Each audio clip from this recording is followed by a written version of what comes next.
Good morning, good evening, good afternoon. Welcome back to another segment of the back five. Actually, it's a back four.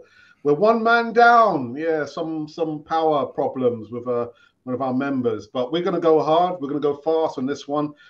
Cram this one inside an hour, but there's a lot to go through on this latest segment of the back five podcast. So before we get into this one, I do have to say my hellos to the members on this collaboration. Cozy, how are you, brother? Is he frozen? I'm good. There. I'm good. I'm happy to be back again. Yep.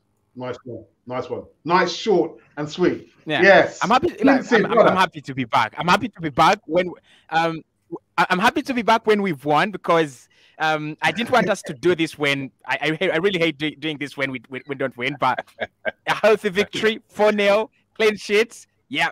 Our record, yeah, intact. Nice one. Well said. Brother Vincey's in transit, brother. Yes, my man, yes. Couldn't miss the show, man. I had to be here with the family. Always good to be back here. Win, lose, or draw. Open heart surgery in Arsenal, that's what it's about. So it's all good. Open heart surgery. Man. Always good. It's always Absolutely good, man. Yeah. Glenn win, man. I'm glad to scrub for you, Anthony, of the open heart surgery. I like it good. Yeah, man. Yeah, man. I'm good. Thanks, Alex. I'm good to be back. I'm good. I'm excited for this. So yeah, I'm good, man. Good. And last but not least, the brother who had to go rush and change his top. Apollo, what's happening, brother? You know me, I got to represent the Islington, man. I got to represent them boys. Yeah, what's going on, everybody, man? Good shout out to everybody. Everyone is good. We had some technical problems with the usual platform that I use. So for those who are watching on 101, we're not able to stream directly to your platform over there. But let's start this segment over here. And the last few segments have been relatively, serene. We've been all kind of on board.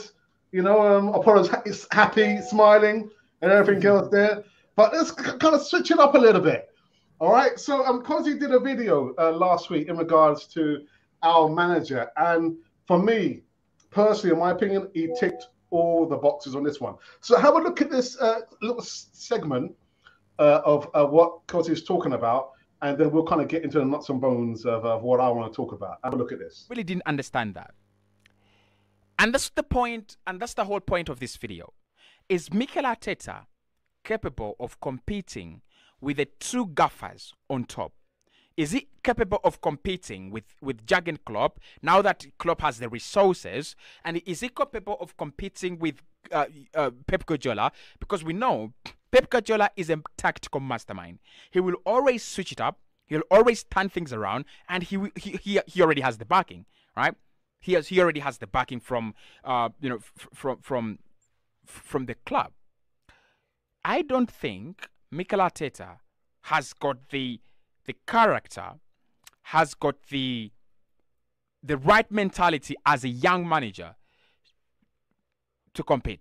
I just don't say it. I'm not, like I said, I'm not Arteta. I don't think we would get a much better manager. I really don't think so. Unless if you're going to bring in Zidane. I don't think there's so many I don't think there's so many much better managers than Mikel Arteta. But he's going to keep us in that equilibrium state.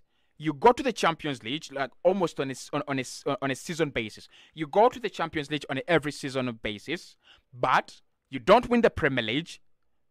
You don't win the Champions League, but you could win the FA Cup and you could win the Carabao Cup. That is what Arsene Wenger did. He won almost 7 or 8 FA Cups. That's what Arsene Wenger was doing. So in Mikel Arteta, what we want and what Arsenal had thought they had achieved is a young manager you build around in order for him to go ahead and win. Right? You go and win the Premier League, you go and win the Champions League. I don't think that's Mikel Arteta. I don't think, because for a manager to do that, you've got to drop all your arrogance. You've got to drop all your, personal barriers, attitudes, feelings. You've got to detach.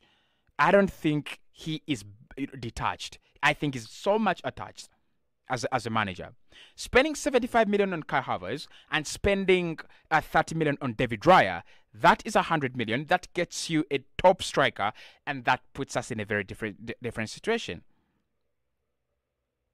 I don't think it's a wrong decision to go for those two players. I just think David Raya, good player. I don't think we really desperately needed a goalkeeper for that amount, especially if he's coming in on loan. And then I don't think Arsenal really needed an expensive Kai Havertz. I don't think so. I really just don't think so.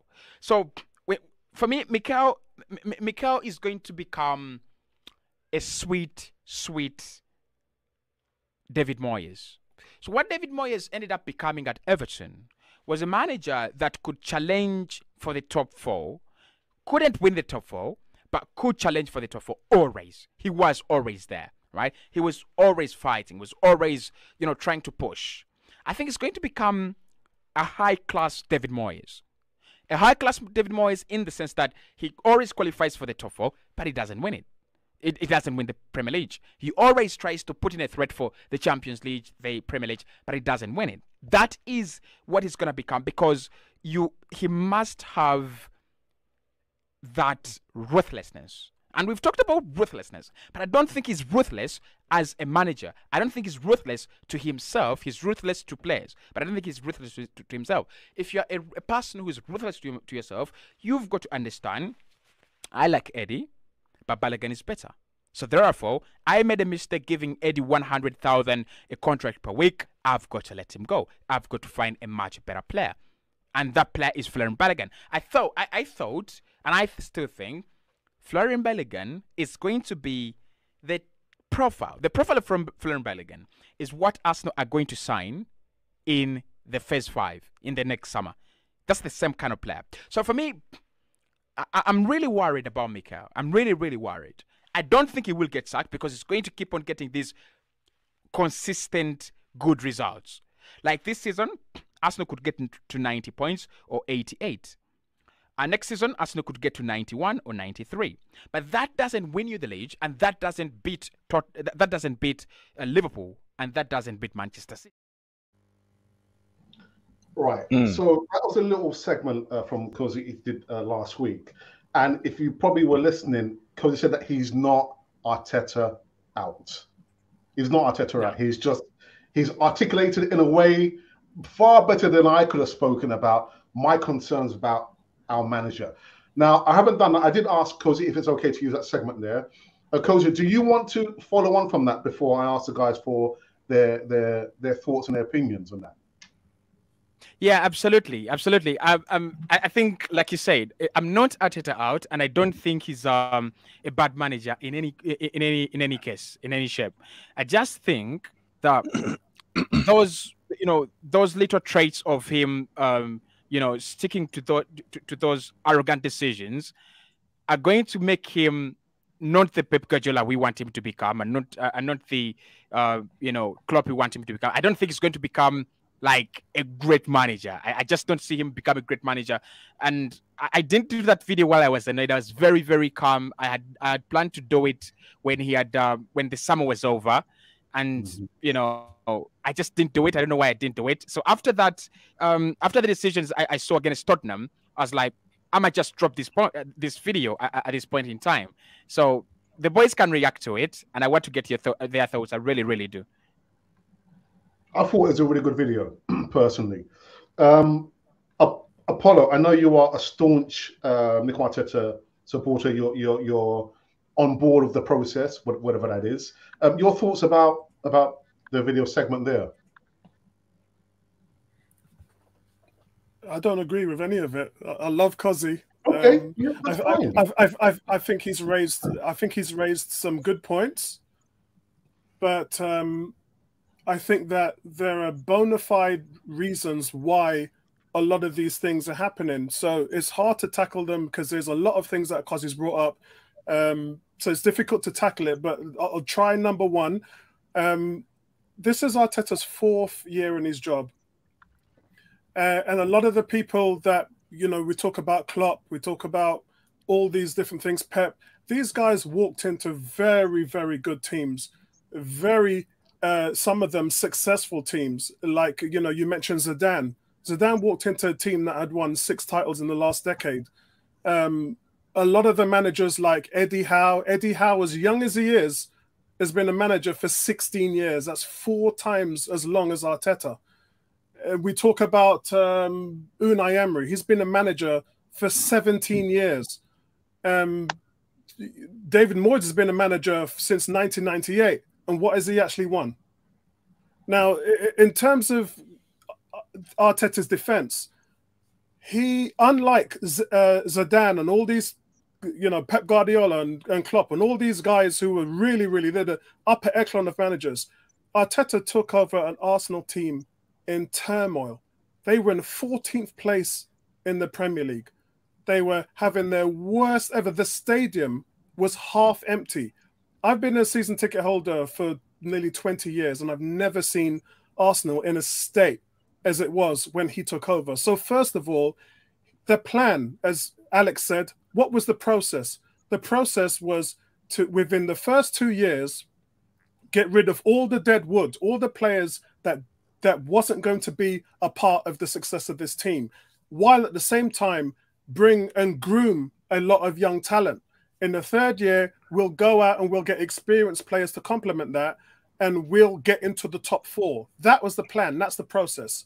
So far, guys, this team is hitting all of those strides. The reason why he got a contract extension and the reason why the owners have backed him with over 200 million is because Edu, and we're not talking about just Arteta now. We've got to put in with Edu. It's both of them. Both of them are new in these roles. Yeah, in terms of like the young team, Edu and Arteta are a tandem, and both of them are growing into this role.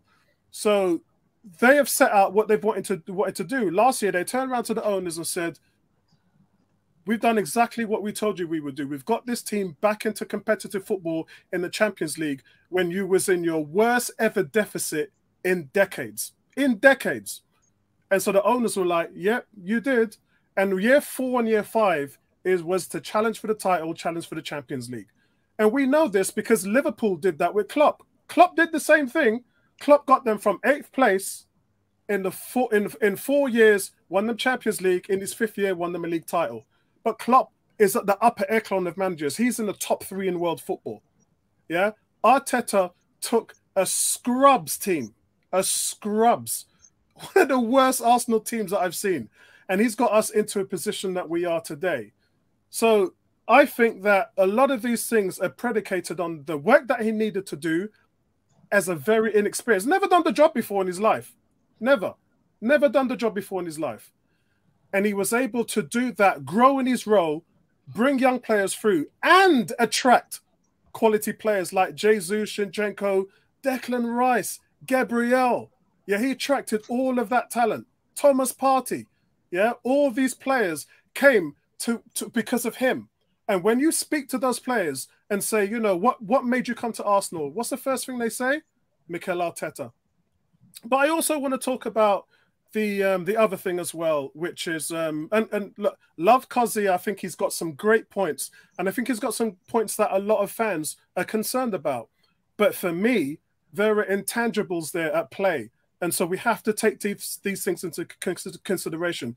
We cannot expect someone who's never managed before in his life to all of a sudden give you what Zidane does with a team like what Arsenal had.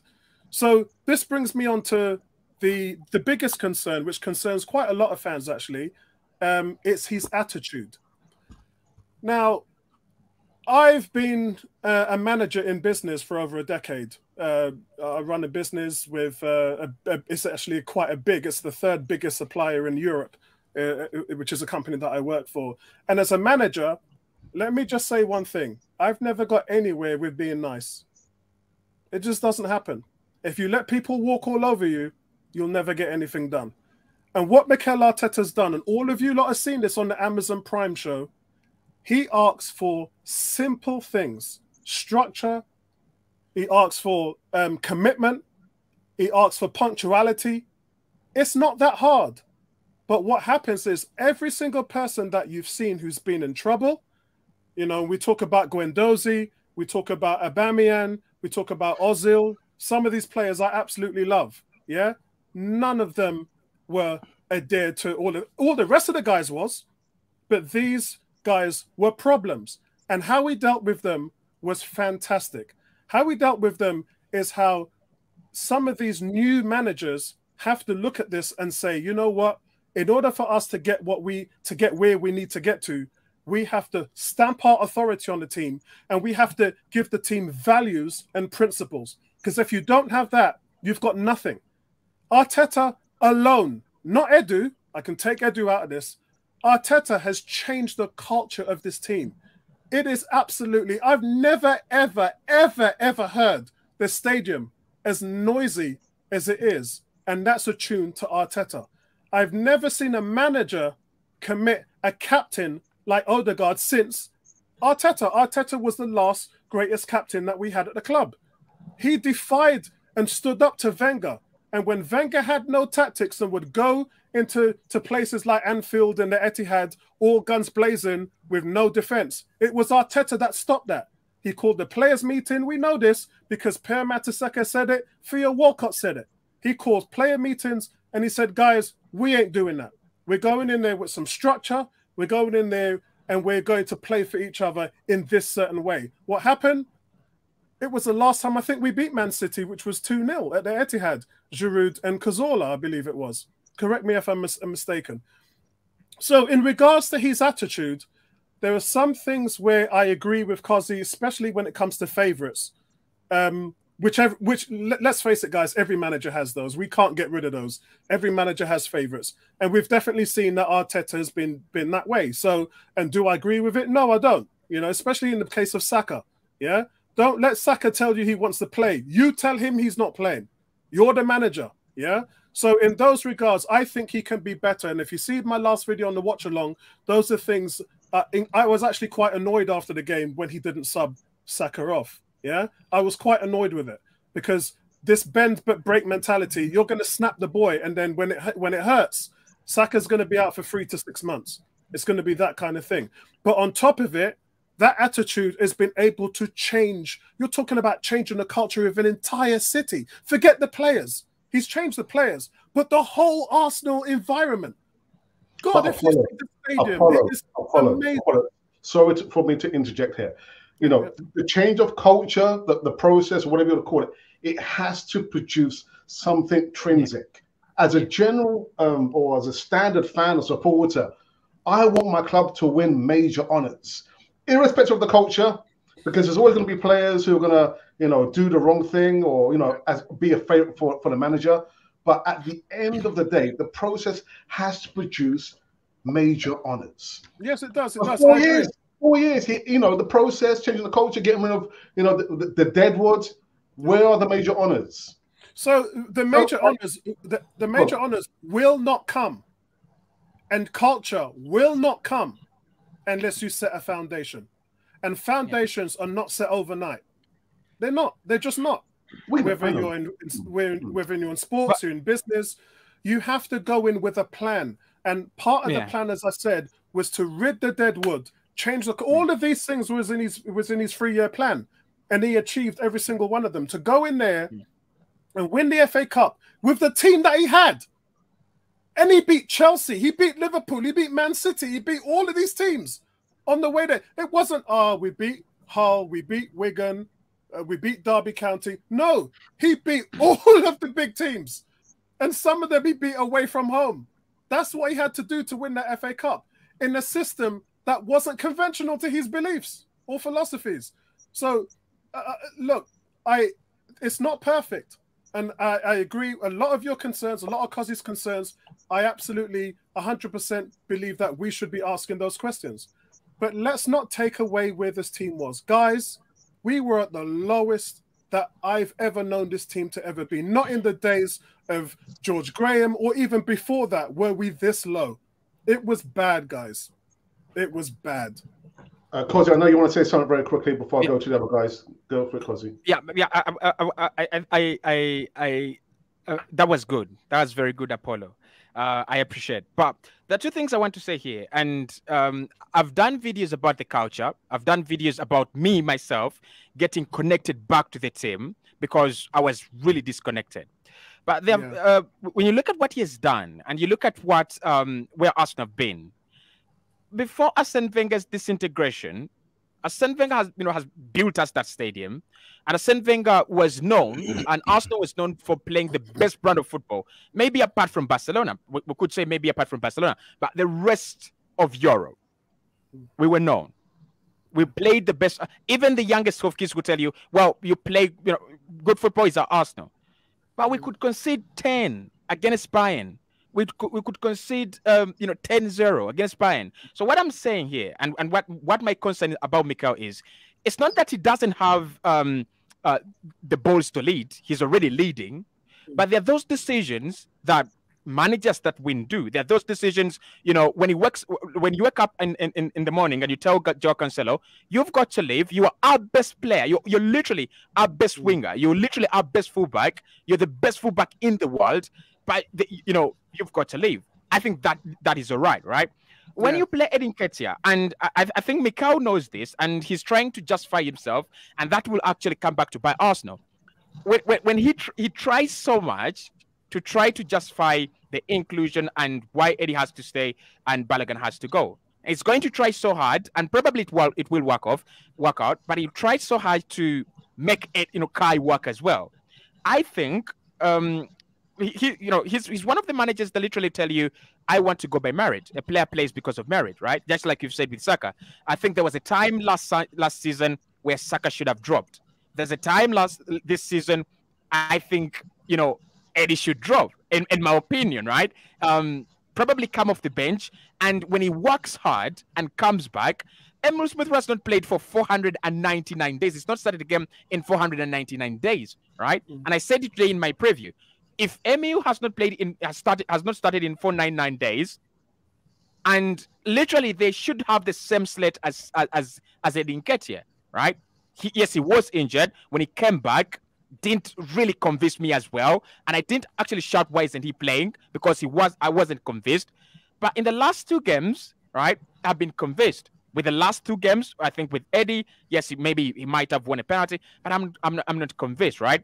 And the ruthless nature of managers that win, because you're not going to have this team for all the time. You're not going to have it forever, right? We are now doing good, but in the next 3 years, it will be on a decline like we see Liverpool. But what will we have in those 3 years? What will have in those 5 years? It's my concern. Yeah, I mean, sorry, Alex, go on. Yeah. No, go make it very short because I need to go to Vinci and Glenwyn. Yeah, so it's very difficult because we all want to win, but the intangible with that is we're dealing with a team like Man City who, they have 115 crimes behind them to get their team into where they are, and everybody's in the same plot. It's almost like we're all playing for second place, and it's frustrating because then we start to lash out on all these frustrations that we have, but unfortunately, we are at the mercy of them. In the case of Eddie Nketiah and Smith Rowe, unfortunately, and I'm not allowed to disclose some of this information anyway, but unfortunately, there's a side to Arsenal Football Club that the fans never get to see. And things like sports psychology is one of them. So we don't know what happens. You hear about it afterwards in regards to Ramsdale, what happened with his miscarriage, what happened with other players, what happened with Granit Xhaka, Smith Rowe, his mental health. We hear about it after these events happen, but what you have to understand is the manager has to deal with that. That's part of his daily process. So when you see things like Smith Rowe not playing and all of that stuff, and Eddie Nketiah who is playing, a lot of that is predicated on the mental side of the game and what the manager sees in practice day by day. Now, Nketiah, especially in the last game, he didn't score. But if you look at the reviews that he's got, he had a really good game. He scored 2 goals this season, won 2 penalties for Arsenal. So he's been very productive on the press. He's been one of the best on the team. His link play, it wasn't very good against Spurs. I agree with that. But it was fantastic against Bournemouth. But he just doesn't get enough accolades. And you know, I've put the Balogun thing to bed. Balogun is in no way, shape, or form better than Eddie. He doesn't press like Eddie. He doesn't link play like Eddie. This was shown when he had his first year in France. He just isn't that kind of player. And he's growing as well. And I agree that Balogun may turn out to be a better talent than Eddie. He may well do. We don't know. It's early days. But for what Arsenal wanted and for the collateral in terms of what Balogun was worth, they had to cash in. I would have done the same thing. So yeah, I think that's where I'm going to leave that. But yeah, I share a lot of your concerns, Cozzy. I really do. Glenwyn. Follow that, Glenwyn. Yeah, that's a high standard. That's a very, very high bar set. All I want to see it is I agree with both of y'all, and there's that word, Alex. That word is y'all. Because he made some very valid points, and what I want to see from a stubborn and arrogance point of view is that in the game, I know there's so many aspects that you can consider within the game, but there's so many aspects that we as fans see, and I've played the game, maybe not on the level that the club is playing, but I've played the game, and I myself have made mention to our coach and said, listen, why can't we do this and this and that? And I'm sure Mikel Arteta, Apollo mentioned it with Wenger, where he had called player meetings and do this and do that, and that's captain. And I'm sure the same for our captain. He does things what Arteta wants, but for a technical player that he is, I'm sure he burns to maybe change things in the type of play. And I think if Arteta allows those type of things to happen, the team will be free, because the structure in itself is there, the process is there, so everything needs to come into play. Whereas we now need to, we struggled against Spurs, we now need to take the game by the scruff of the neck and change it within us as players. The manager has a profile of what you want to see, but with the technical ability of the players, they understand what he wants, has to change it, but his arrogance and his stubbornness doesn't allow that. And therefore you can't see Martinelli free-flowing when he's free. When he does everything he does when he's free, he's a brilliant player. But with the limitations that has been put on him, you see sometimes he struggled a bit, and here and there, and he's still a brilliant player in those limitations. But he will be a phenomenal player when he's free to do whatever. If the manager says, Martinelli, today you just do what you think you should do within this parameter. You understand? Still limitations, but he's free. So there's so many things that we got to consider from his point of view. And I myself is in a managerial position for a huge retail company in South Africa. And if I don't tweak things according to where the strongest points of my staff are, I will fail, because now I'm struggling to make budget, for argument's sake. So I need to achieve those budgets. I need to achieve those objectives. But if I don't listen to what my staff is saying, if I don't hear the heartbeat of the collective, then yes, I still am the manager. I still have to make the decisions, but I have to make a decision based on where we are going. So I need to be adaptable or teachable. I need to understand what my assistant is saying to me, and I need to understand what is my captain is saying to me. So with all that aspects, there is so much to grow into, and there's so much to achieve, but you need to relax a bit on your own things that you've put in place. And I agree with you, Apollo. All those things is good and well. He's changed a lot of the dynamics in the club and in the family of Arsenal. He's changed quite a bit. But now it's time to release a bit of that stubbornness. And there's so many things to achieve if you if you are letting loose a bit, because your focus is there. It needs to be done.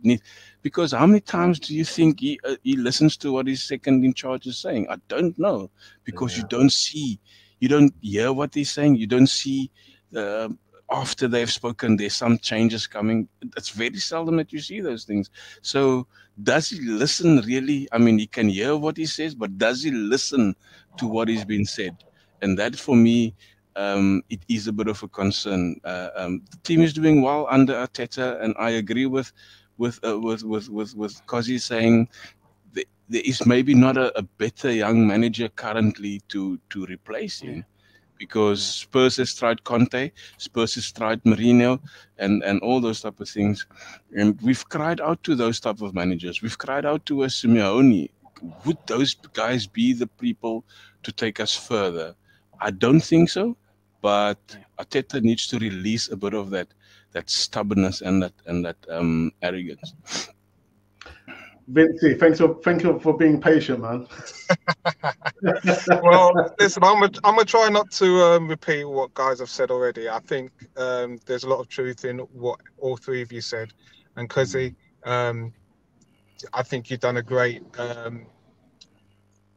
segment there on your video. I think where we've got to really understand the situation with Arteta is Arteta. He grew up in the Barcelona style of football. He's bringing a style of Barcelona type of football that Arsene Wenger had us playing, but in a different dimension. But we've got to remember, Arteta has not played international football.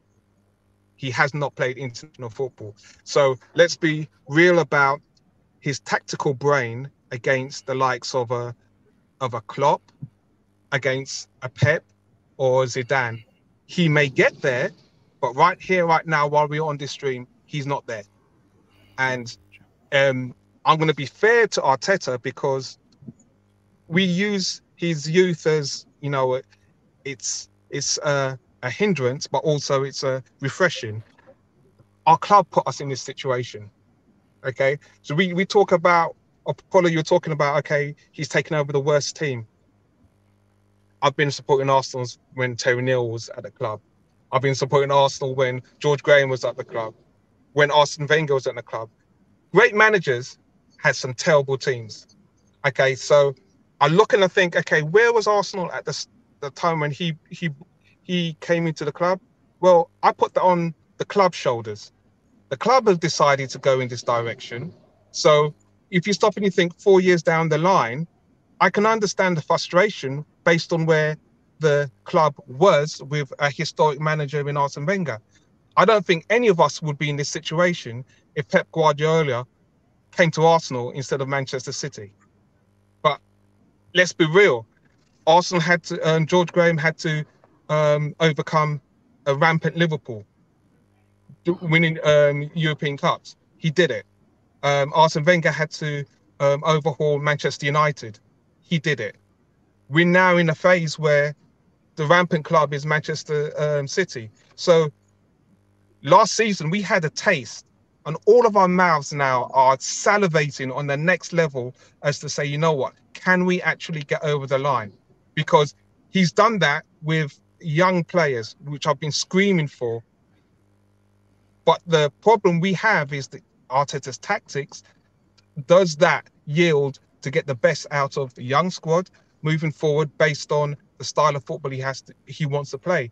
And, you know, I think this season's going to be, if anything, I'm more surprised at where we are right now this season in comparison to the players he's brought in, because I'm still waiting for a midfield of Partey and Rice playing in that. I don't want the Partey going into the right back. I don't want to be seeing that. I want to be seeing Rice and Partey in the midfield and seeing how that dynamic, that formation works against a Man City with Rodri or not, or with De Bruyne. Hopefully that will come, because I think that's the next evolution of where this team is going to be. But I do think that all of those managers that I mentioned, Graham, Wenger, Neil, they're all stubborn. So Arteta's going to be stubborn. But he's got to. I think he's got to. He's got to be recognized where he needs to be flexible, and be flexible. I loved what he did when he first came in, and he was tactically. He broke down those teams en route to us winning that FA Cup. I love that. Yeah. What happened the year after and so forth, I didn't like, because I'm looking and thinking, you're building your club moving forward. He gives Aubameyang the contract, and I would never have done that if you're rebuilding. And it's shown for me personally, I think we're a striker 2 years down the line, trying 2 or 3 down, trying to replace what that decision he made by giving Aubameyang that contract. And others will say, you know what, if Aubameyang wasn't given that contract, you'd want something else. But guess what we did? Aubameyang scored those goals, and we ripped up his contract in effect. So if he was prepared to do it when there's issues in the club, if you want to come in and rebuild your team, who knows who we could have got at that stage. But to his credit right now, he's got a hard task, because our club have put us in this situation.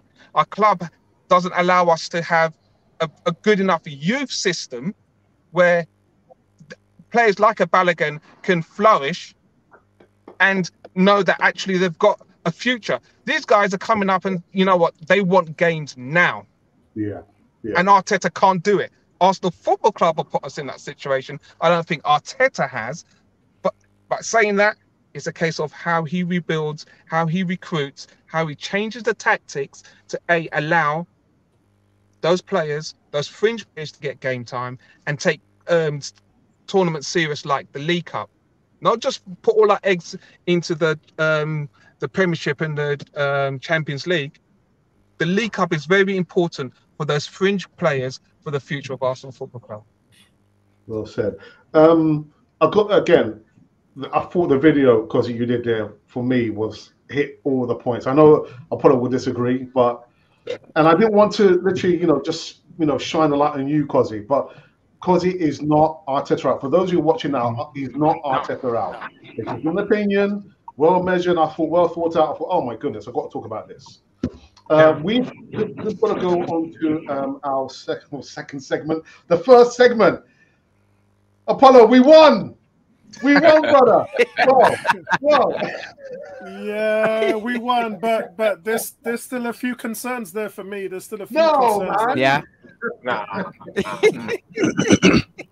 Yeah, there's still. Do you want me to go first on this one, Alex? Yeah, go for it, man. Yeah. So the first thing, let's get some good news and bad news. First thing is, why didn't we take off Saka after 60 minutes? I mean, we were 3-0 up. Thank you. Everybody was screaming for him to come off. We've got nothing to prove. You've got half an hour left in the game. You've got a game on Tuesday against Lens, and then you've got Man City next week. No excuses and he just left him on there, and that just wounded me up. And what happens? He takes a knock. That's on the manager. I was really upset about that. The second thing that I've got, so I'll give you 2 negatives and 2 positives. So the second negative I've got is, in our last 6 goals, we've scored 1 from outfield. That's a real concern. We had, against Spurs, we had an own goal, and then we had a penalty. Against Bournemouth, we had 2 penalties, and then we had a header from a corner from the Ben White. So it's just like, where's the outfield goal? So that for me is a big concern.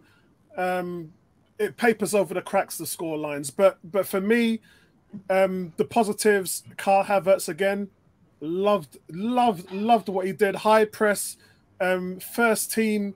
Again, first team leader in kilometers run, most tackles he had, most recoveries yet again, and this time he did it when Declan Rice is there, who leads the league in recoveries, Declan Rice. But he linked well with others, had the early chance, played the 1-2 with Jesus, had a shot which was actually going in, and the defender makes a really key block there and puts it out for a corner. It just looks like he's playing with a lot of confidence. He's more decisive in the midfield, and I really, really do like it. And again, another key to that was he was only one of 2 Arsenal players that day that didn't give the ball away. So, you know, which has actually, considering he gave the goal away the other day, he actually excels really well in that in the Premier League when I went and looked at the history of the statistics. Well, hold on, you got your stats, don't you? That's me. Again, listen, I follow American sports. So, unfortunately, that's how they follow metrics. Yeah, they talk factual in terms of metrics. The other thing as well is what was good about that game is David Raya, man. Whew. David Raya, he looks like he's our number one. He's key in the build-up play, facing the press. He broke the press 4 times when they brought 4 players and just completely wiped out 5 of their midfielders. One ball over to Zinchenko, bang. And I was like, whoa, where did that come from? But I used to see Ramsdale do this sometimes. But this guy's doing it every game, multiple times a game. It's going to be interesting to see how he deals with the pressure with Man City. I'm looking forward to that. But yeah, that's all from me. Overall, really happy with the result. Nice one, Apollo. Glenwyn, yeah, we won, man. Clean sheet. No, we did. Clean sheet. I said we need to have a clean sheet, especially when we go away and also mostly at home.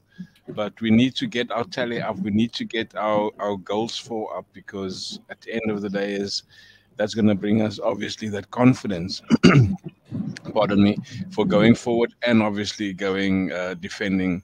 But our defense, it seems very unstable at times. A Bournemouth team that could have done so many things if they were prolific.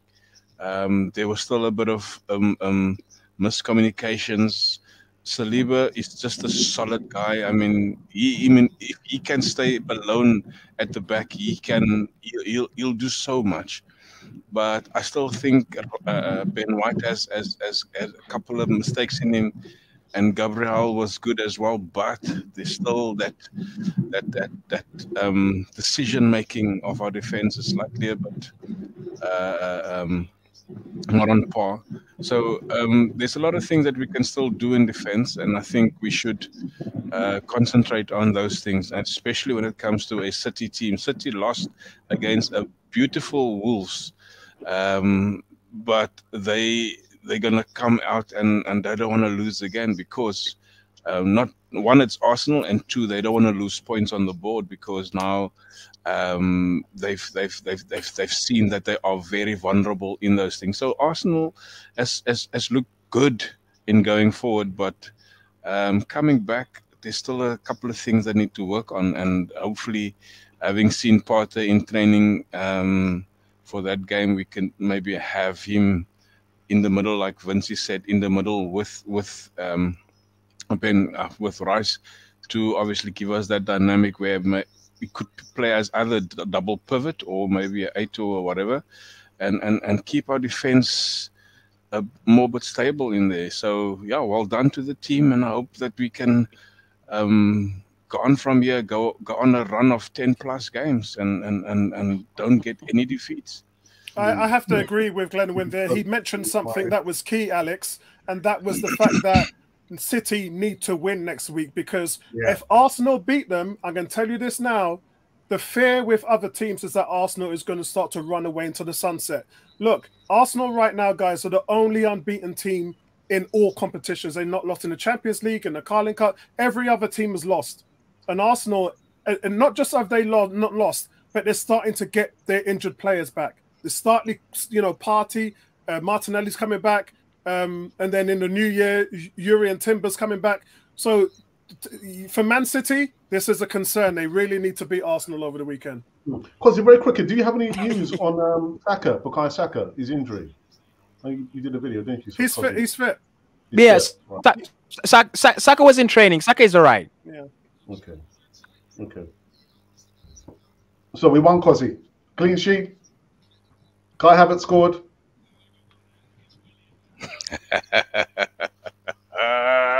And he's frozen. Cosy, speak to me, man. Speak to me. You got all quiet, man. Cosy's got that African internet, man. Lord.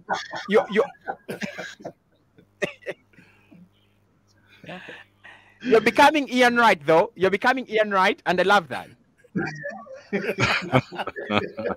You're becoming Ian Wright. Talk to me. Kai Havertz scored at least. Yeah, but yeah, guys, we won. Yeah, we won. We needed to bounce back, and I said in my preview that Arsenal don't win this game. Bournemouth don't win a game the whole season. I've not yet won a game the whole season, and it's not about them being poor. It's just about them not finding that right rhythm under Andoni Raiola. It could have been embarrassing if Arsenal didn't win that game. I love the numbers, 4 goals, Kai involved. However, there is a point, guys, I want to talk about, because you've talked about much of it. I think our away record feels like it should be our home record. I don't know whether you guys are concerned about this, but Mikel talked about it slightly in his press conference, and I was like, okay, you're noticing it. He, said we need to convert what we are doing away from home to the Emirates Stadium to become our home record, because surprisingly, Sporting came to the Emirates and they dumped us out of the Europa League. Brighton humiliated us at the Emirates after us going away at the sea and winning and scoring was it 4 or 5? Then Southampton, the worst team in the Premier League last campaign, got a point at the Emirates Stadium. Brentford, of course, they were not that bad, but they got a point. And Newcastle, we beat them away. And we actually, so it looks like we're doing very well away, and we are not doing very well at the Emirates Stadium. It's a point of concern because your home should be a fortress. I was listening to the commentary last time, and Man City have gone like how many months without losing at home? It's a fortress, and the Emirates should be a fortress. But if we can turn it into, if we can get our home record straight as well. Otherwise, it's embarrassing to go, well, Arsenal didn't win the league because of their home record, because of what they're doing at home. Fulham should not come to the Emirates Stadium and pick up a point, or even 3. They should not. They should not score 2. And most importantly, Fulham should not pick up a point and then concede 5 against Man City the next weekend. That shows the difference, right? So, good game. And Man City now is coming at the Emirates Stadium. Let's try to balance, right? Not consider the goal away this campaign. I think 4 games. Can we try to do that at home? I think that's the only lesson I got. And maybe the Saka incident, he just talks about what I've been talking about Mikel Arteta. Like he will keep him on, right? And he will keep on a player who's not doing well. He will take off. Last season we saw it. He took off Odegaard so many times, and Odegaard was the guy doing well. And he doesn't bring on, he doesn't take off Saka in that game. And I'm like, what are you doing? You need this guy. You know he's your most reliable player. You've got to take him off. But yeah, good performance. Can we build from that? I think we can. Brilliant. Vinci. Well, listen, anytime we score 4 goals, I'm happy. Even if it's 2 goals being a penalty, the main fact is, there was times in the game where, some of the passes, I was looking and thinking, look at that chance that Smith Rowe put wide. Beautiful play. And it's the case, what I mean? It's two opportunities. And this is, I'll go back to what I've said in previous games. It's, you make quality chances, you've got to put them away. Now, we scored 4, and we kind of not over the moon with how we played, but we scored 4. Next week, we're playing a team where, you know what, they're going to limit our chances, and we got to take our chances. At home, where we previously said we're not as clinical as we are away from home. But one thing I would say is, based on that 4-0 win, it shows a lot of testament to our character of the players, where we are playing better away from home, which we can actually win the league by playing better away from home if we just shore up at our home matches against those like a City or against Liverpool. So looking forward to it. But yeah, I'm happy with the 4-0. Vincent, very quickly. So Kai Havertz was given the penalty to score. How are we feeling about him? I actually called it before the game. I said, you know what? His first goal, it could be great, even if it's a penalty, or it could be a wonder goal. I think it's great that the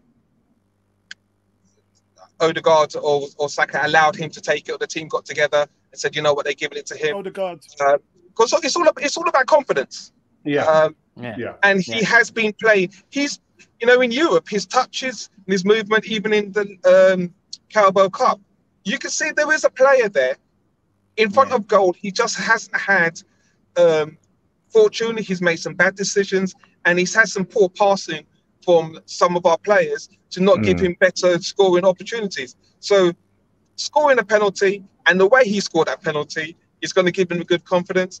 You know what? He can go and score 2 against Man City, and we'll be coming on the stream and say, listen, Arteta, a great signing. But he's got that ability. I've always said, if it's 10 to 15 goals, if he's had chances, he can score goals. So we're very happy he got off the. He got his first goal. He was very nervous as you could see him standing there. He was very nervous. Yeah. It's huge. You can see the pressure that.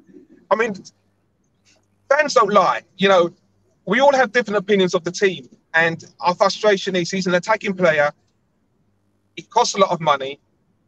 He's missed chances. He's not scoring. So for him to score a goal by any means necessary, I'll take it. Yeah. All right, let me go into a live chat for the first time on this latest Back Five podcast. We've got Emerson. This is a good evening, guys. Good evening, Emerson. I hope you're well. And we've got the legend, Glenn, who didn't make it. Unfortunately, some problems, technical problems. Says, hello, legends. Iconoclast 1 says, evening, gentlemen, and the chat room. We've got Gary DWTT says, hello, Back Five podcast, panel, and chat room. Come, you gunners. See if there's any questions here. A promise is a comfort to a fool. Oh, my goodness. The fans have been made promising trophies ever since they moved to the Emirates, and they're still waiting, Apollo. He's not saying anything. Apollo's going to unmute purposely. He put himself on mute. But there's FA Cups there. Yeah, well. Charity Shield, man. It's a trophy, guys. Yeah. Charity Shield, the trophy, fam. Look in the FA's honours list, guys. It's all there. How much have Arsenal spent since they got to the Emirates? Now work out how many trophies have been won since they moved. Guys, there are 19 other teams in the league trying to win trophies. We unfortunately, as much as I would love Santa to give them to us every year, they don't come that easily, man. There's a lot that goes into winning a trophy, guys. Apollo, let's be real. You can't put Tottenham in that 19 to. Yeah, I agree. So there's 18 other teams, guys. There's 18 other teams.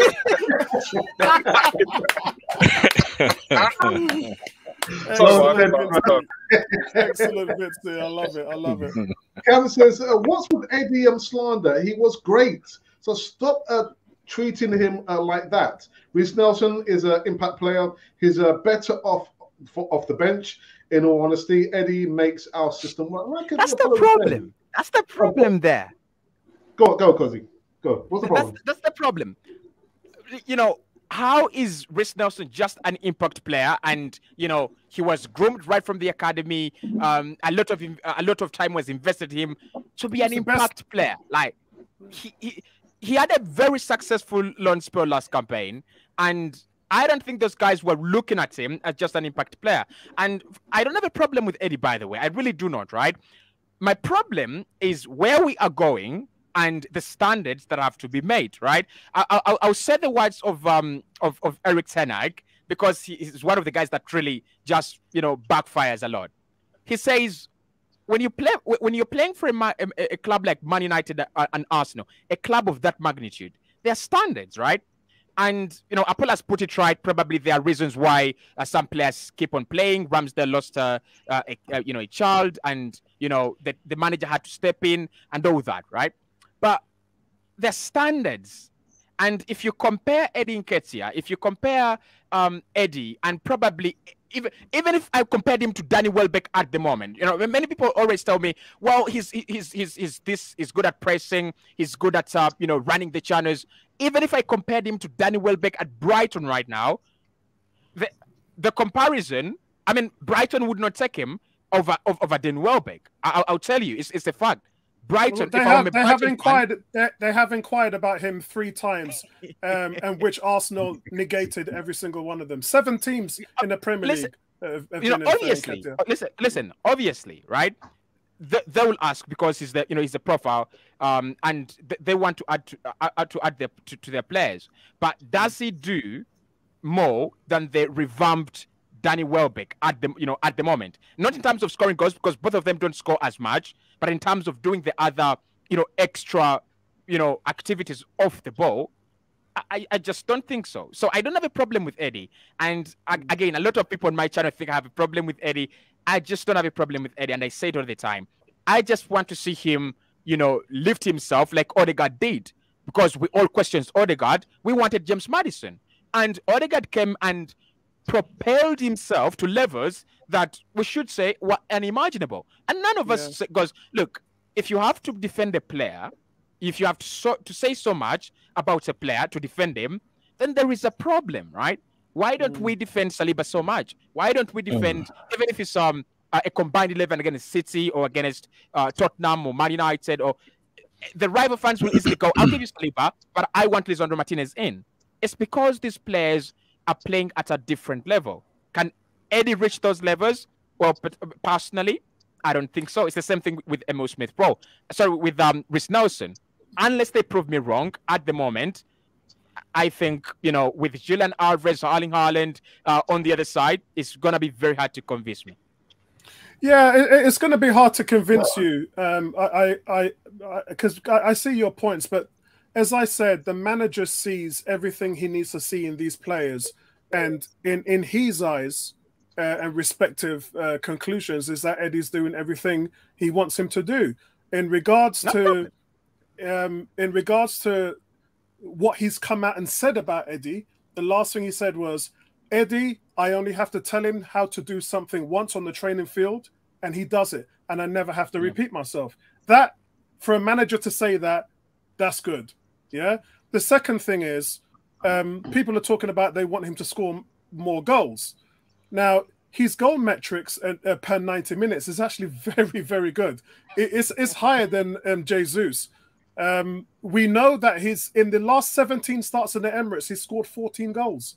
In the last 17 starts. He doesn't score a lot of goals away from home, though. I did mention this in the preview in the last game.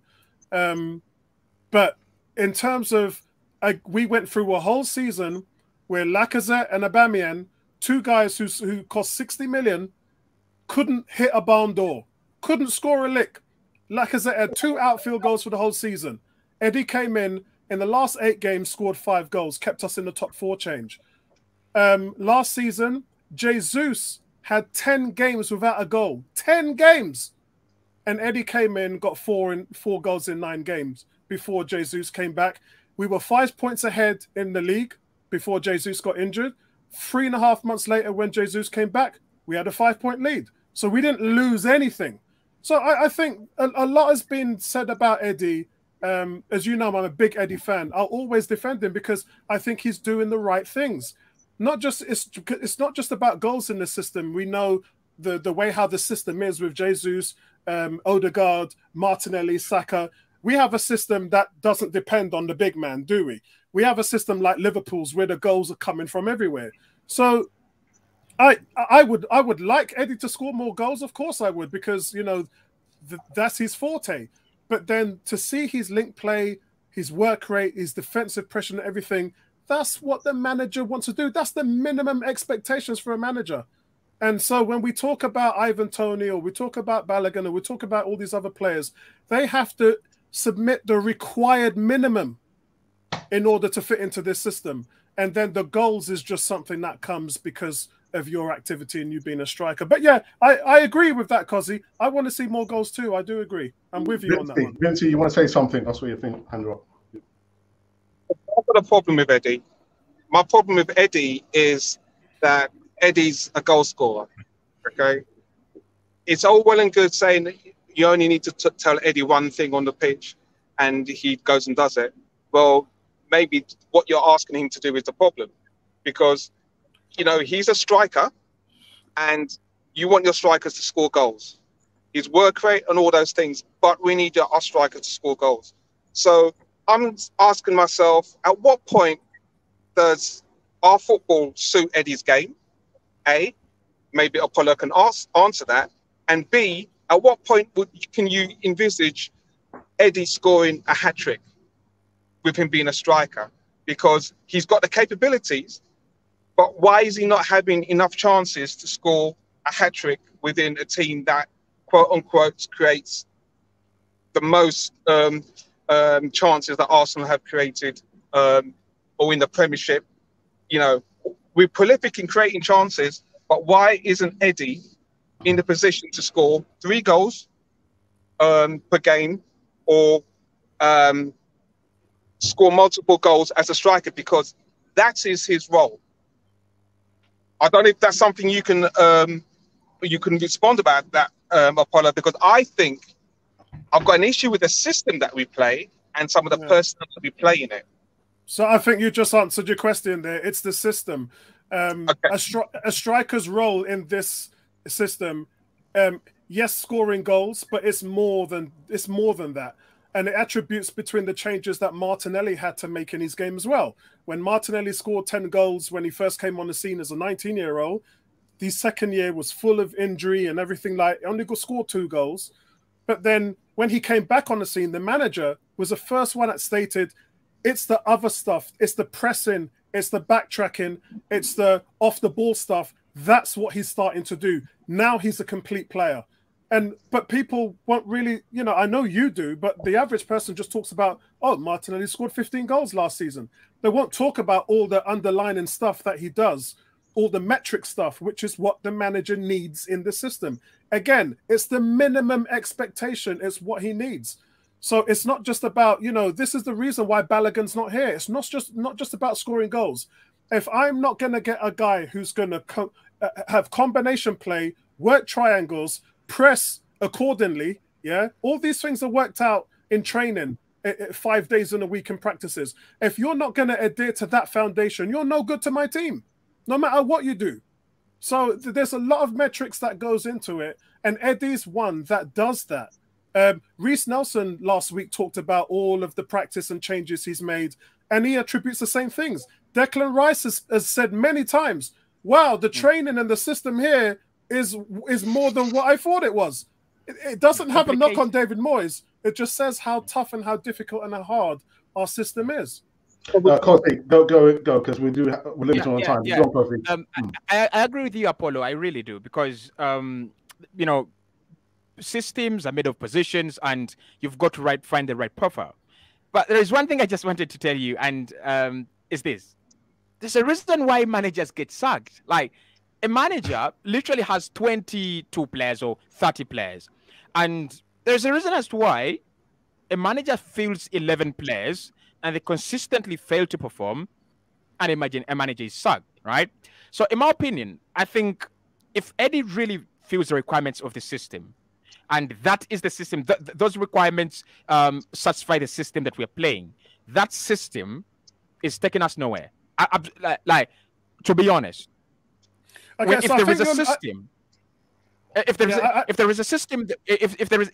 is a system that allows Mo Salah to score 30-40 in a campaign, allows Erling Haaland to score 50, and we're comfortable with a striker that came in because he scored 5 in 8 or 5 in and that justifies his starting.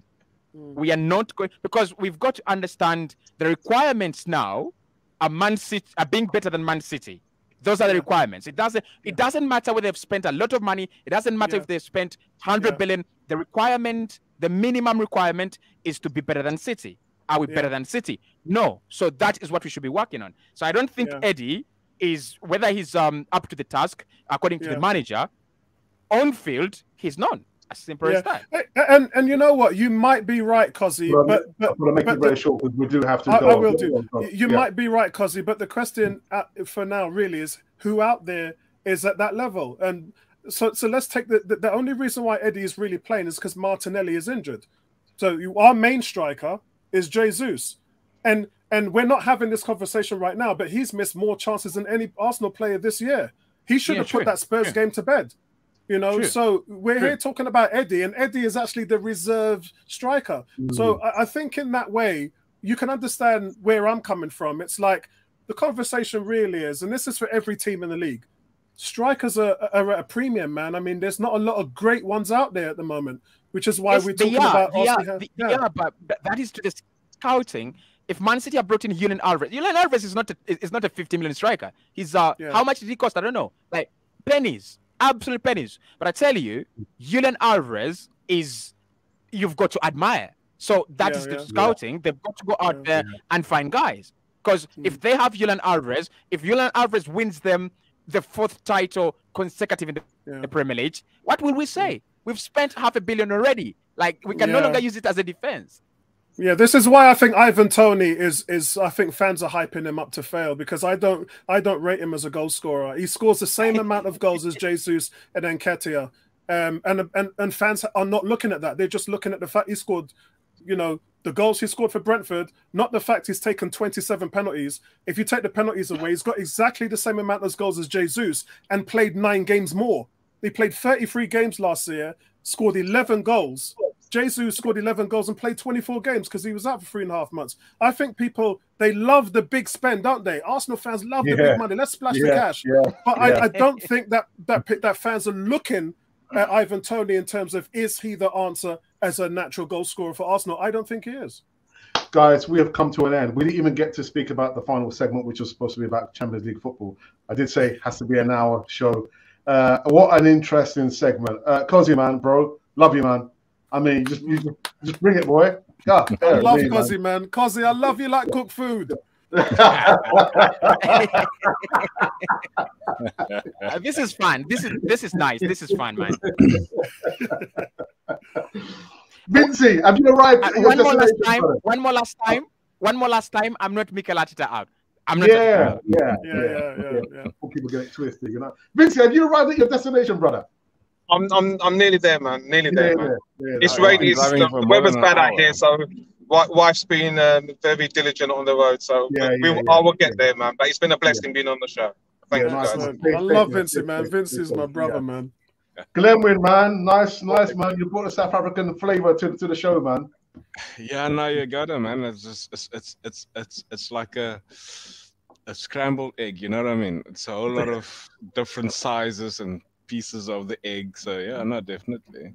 Yeah, nice one. And Apollo, man.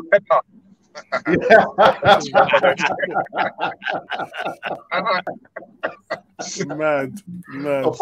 Apollo, my brother, man. You know we've only met once, isn't it, Apollo? I know.